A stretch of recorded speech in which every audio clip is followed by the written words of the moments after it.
Honorable Président et chers collègues, honorables parlementaires, distingués invités, la crise sanitaire de la COVID-19 s'est rapidement transformée en une crise économique et financière. Au moment de cette adresse, la plupart des États membres de la SADC luttent pour financer leur budget et maintenir un faible déficit budgétaire. De surcroît, le recours à la dette publique s'est également accru dans la région afin de permettre à nos États de financer les systèmes de santé publique en vue de lutter contre la COVID-19 ou pour acquérir des vaccins.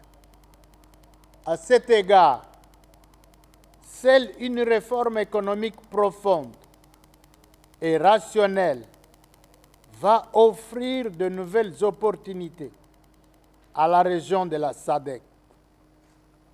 Au forum, nous nous engageons à aider les États membres à trouver les voies et moyens de se remettre des effets négatifs de la COVID-19. Le thème de la présente session insiste sur la nécessité pour la région de la SADC de promouvoir la coopération régionale et d'envisager les solutions innovantes qui peuvent favoriser l'intégration régionale tout en augmentant les flux commerciaux et les produits intérieurs bruts par habitant au sein des États membres. Honorable Président et chers collègues, honorables parlementaires, distingués invités, comme le nom de l'accord le suggère,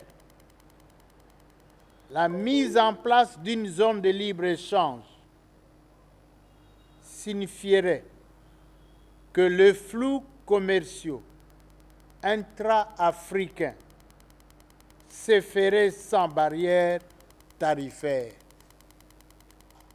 En vertu du principe de non-discrimination, les marchandises importées seront soumises au même traitement que les produits fabriqués localement et le traitement accordé à la nation la plus favorisée s'appliquera à tous les États africains. Le flux commercial fournira également les incitations nécessaires pour attirer les investissements étrangers qui peuvent créer de nouvelles opportunités pour les citoyens de la SADC.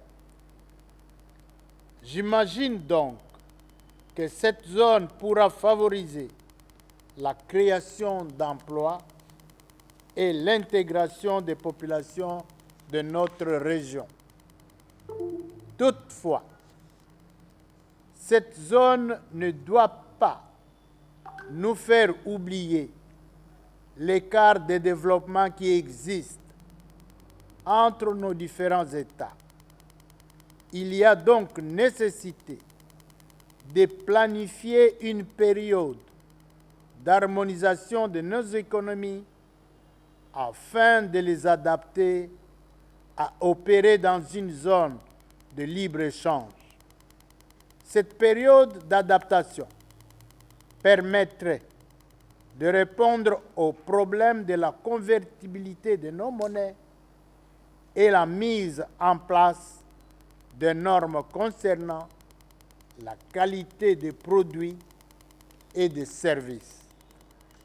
Ainsi, nous devons savoir qu'aujourd'hui, de nombreuses étapes doivent encore être franchies en vue de l'appropriation de cet accord de libre-échange.